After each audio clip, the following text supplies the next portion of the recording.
Assalamualaikum warahmatullahi wabarakatuh.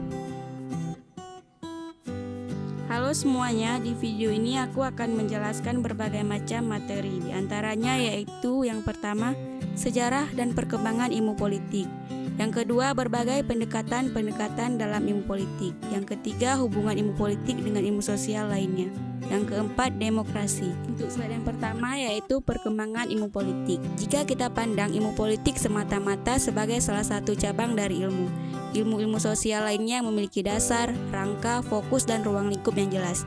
Maka dari itu dapat kita katakan bahwa ilmu politik paling muda usianya, karena baru lahir pada abad ke-19. Apabila kita tinjau dari yang lebih luas, ilmu politik adalah sebagai pembahasan secara rasional dari berbagai aspek negara dari kehidupan politik. Maka kalau kita tinjau dari ilmu yang lebih luas, ilmu politik paling tua usianya. Selanjutnya yaitu definisi ilmu politik. Definisi ilmu politik menurut Jeberens adalah ilmu yang mempelajari kehidupan bernegara, yang merupakan bagian daripada kehidupan masyarakat. Ilmu politik juga mempelajari negara-negara untuk melakukan tugasnya. Selanjutnya yaitu konsep-konsep dalam pokok ilmu politik. Konsep-konsep dalam pokok ilmu politik terbagi atas 5. Yang pertama, negara. Yang kedua, kekuasaan. Yang ketiga, kebijakan. Yang keempat, pembagian atau lokasi. Yang kelima, pengambilan keputusan. Selanjutnya yaitu definisi negara. Negara adalah suatu organisasi yang dalam suatu wilayah yang memiliki kekuasaan tertinggi, yang sah dan ditaati oleh rakyatnya. Selanjutnya, definisi kekuasaan. Kekuasaan adalah kemampuan seseorang untuk sesuatu kelompok untuk mempengaruhi perilaku orang atau kelompok lain sesuai dengan keinginan pelaku. Selanjutnya, definisi pengambilan keputusan. Keputusan adalah hasil dari membuat pilihan di antaranya beberapa alternatif.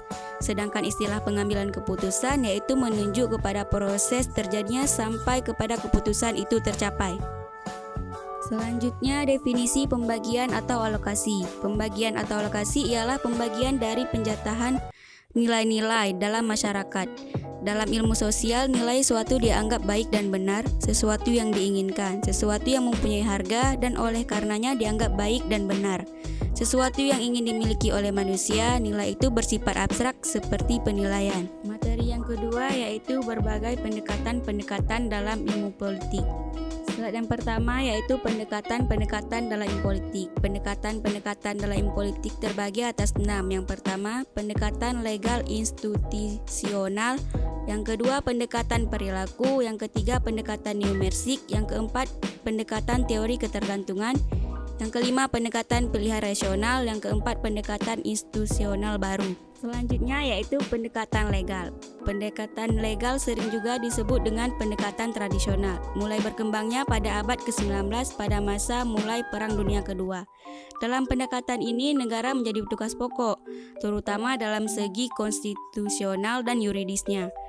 Bahasan tradisional yang menyangkut antara lain yaitu yang pertama, sifat daripada undang-undang, yang kedua, masalah kedaulatan, yang ketiga, kedudukan dan kekuasaan formal serta yuridis dari lembaga-lembaga kenegaraan seperti parlemen, badan eksekutif, dan yudikatif.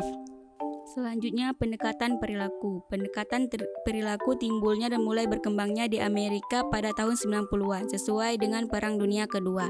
Adapun muncul pendekatan perilaku adalah sebagai berikut. Yang pertama, sifat deskriptif ilmu politik yang dianggap tidak memuaskan karena tidak realistis dan sangat berbeda dengan kenyataan. Dan yang kedua, adanya kekhawatiran bahwa jika ilmu politik tidak maju dengan pesat, maka akan tinggal berbandingkan dengan ilmu-ilmu sosial lainnya seperti sosiologi, antropologi, dan psikologi. Dan yang ketiga, di kalangan pemerintahan Amerika Serikat muncul keraguan mengenai kemampuan para sarjana ilmu politik untuk menerangkan fenomena politik. Selanjutnya, ciri khas pendekatan perilaku. Ciri khas pendekatan perilaku dapat kita lihat dari masyarakat sebagai suatu sistem sosial. Kalau dari negara, kita lihat sebagai suatu sistem politik yang menjadi subsistem dari setiap sosial. Dalam suatu sistem, bagian-bagian saling berinteraksi dan saling ketergantungan. Untuk materi yang ketiga yaitu hubungan ilmu politik dengan ilmu sosial lainnya. Sebelum kita membahas hubungan-hubungan ilmu politik dengan ilmu sosial lainnya, kita harus mengetahui apa itu ilmu politik. Ilmu politik adalah ilmu yang mempelajari politik atau kepolitikan. Politik adalah usaha menggapai kehidupan yang lebih baik. Di Indonesia, pepatahnya menyebut ilmu politik dengan sebutan gemah ripah luncinawi, atau bisa disebut juga dengan tentram, makmur, serta subur tanahnya. Kalau di Yunani disebut dengan endaimonia atau the good life, atau bisa disebut juga dengan kehidupan yang lebih baik. Selanjutnya, macam-macam hubungan ilmu politik dengan ilmu sosial lainnya. Yang pertama, sejarah. Yang kedua, filsafat. Yang ketiga, sosiologi. Yang keempat, antropologi.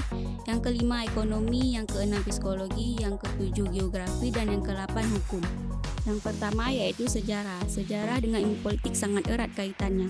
Kenapa kita bilang demikian? Karena sejarah menyumbang data dan fakta serta kejadian di masa lampau dan kemudian diolah lebih lanjut oleh sarjana ilmu politik. Terdapat dua perbedaan pandangan ahli sejarah dengan sarjana ilmu politik. Kalau ahli sejarah disebutnya dengan selalu meneropong ke masa lampau, sedangkan sarjana ilmu politik menyebutnya lebih lanjut melihat ke masa depan. Selanjutnya, filsafat. Ilmu politik sangat berat hubungannya dengan filsafat politik. Kenapa? Karena menyangkut hubungan mengenai sifat hakiki, asal mula, dan nilai-nilai negara. Selanjutnya, sosiologi. Sarjana ilmu politik harus melengkapi dirinya dengan pengetahuan dan dasar-dasar politik, terutama sosiologi politik yang erat hubungannya dengan ilmu politik. Kenapa sosiologi perlu perannya di dalam ilmu politik? Karena sosiologi membantu dalam usaha memahami latar belakang, susunan, dan pola kehidupan sosial. Dan ilmu politik dengan ilmu sosial memiliki persamaan pandangan tentang negara sebagai asosiasi atau sistem pengendalian. Bagi ilmu politik, negara adalah objek pokok, sedangkan bagi sosiologi, negara adalah asosiasi pengendalian masyarakat. Selanjutnya, antropologi. Antropologi sangat berat hubungannya dengan politik. Kenapa antropologi perlu perannya dalam ilmu politik? Karena antropologi menyumbang pengertian dan teori tentang kedudukan dan peran berbagai satuan sosial dan budaya yang lebih kecil dan sederhana. Antropologi juga dapat digunakan untuk penelitian hubungan internasional karena membahas berbagai jenis suku dan budaya. Selanjutnya, ekonomi. Hubungan ilmu politik dengan ekonomi kita lihat dari berkembangnya ekonomi modern, khususnya ekonomi internasional. Hubungan antara ilmu politik dengan ekonomi semakin dibutuhkan karena untuk menganalisis siasat-siasat pembangunan nasional. Selanjutnya, psikologi. Hubungan psikologi dengan ilmu politik yaitu psikologi mengajarkan timbal balik kepada manusia dan masyarakat. Psikologi juga menjelaskan bagaimana sikap dan harapan masyarakat dapat melahirkan tindakan serta tingkah laku yang berpegangan teguh pada tuntunan sosial. Psikologi juga menjelaskan bagaimana kepemimpinan tidak resmi ikut turut serta dalam keputusan politik kenegaraan. Selanjutnya, geografi. Hubungan ilmu politik dengan geografi adalah ilmu politik lebih memandang kondisi geografi dari suatu negara yang sangat luas dan berpengaruh terhadap aktivitas politik dan lembaganya. Selanjutnya, ilmu hukum. Ilmu hukum sangat erat hubungannya dengan ilmu politik. Kenapa kita bilang demikian? Karena ilmu hukum yang mengatur dan melaksanakan undang-undang. Untuk materi yang terakhir yaitu demokrasi. Sebelum kita membahas lebih lanjut apa itu demokrasi, maka kita harus mengetahui arti dari demokrasi. Demokrasi adalah pemerintahan dari rakyat, oleh rakyat, dan untuk rakyat. Pemahaman tersebut dapat kita katakan atau dalam kehidupan kita sehari-hari. Bagaimana supaya demokrasi itu baik-baik saja? Caranya dimulai dari rakyat yang cerdas dalam mengatur suatu baik dalam ilmu politik, ekonomi, dan juga kebudayaan. Karena sudah kita ketahui bahwa demokrasi itu pemerintahan dari rakyat, oleh rakyat, dan kembali juga lagi ke rakyat. Maka dari itu kita sebagai rakyat harus cerdas dalam melakukan atau mengambil suatu tindakan. Selanjutnya, macam-macam demokrasi. Yang pertama, demokrasi konstitusional. Yang kedua, demokrasi parlementer. Yang ketiga, demokrasi terpimpin. Yang keempat, demokrasi Pancasila. Yang kelima, demokrasi rakyat. Dan yang keenam, demokrasi Soviet. Dan yang terakhir, demokrasi nasional. Yang pertama, demokrasi konstitusional. Demokrasi konstitusional adalah ciri khas dari demokrasi konstitusional, ialah gagasan bahwa pemerintah yang demokrasi adalah pemerintahan yang terbatas kekuasaannya dan tidak dibenarkan bertindak sewenang-wenangnya terhadap warga negaranya. Selanjutnya, demokrasi parlementer. Demokrasi parlementer ialah merupakan suatu sistem demokrasi di mana parlementer memiliki kekuasaan tertinggi. Contohnya, misalnya Perdana Menteri tidak didukung oleh parlementer, maka secara otomatis Perdana Menteri akan jatuh karena parlementer memiliki kekuasaan tertinggi. Oleh karenanya, Perdana Menteri harus ada kaitannya dengan parlementer. Selanjutnya, demokrasi terpimpin. Di Indonesia pernah dipraktekkan model demokrasi terpimpin pada tahun 1959 sampai dengan 1965. Ciri-ciri dari demokrasi terpimpin terbagi atas 4 bagian. Yang pertama, dominasi dari presiden.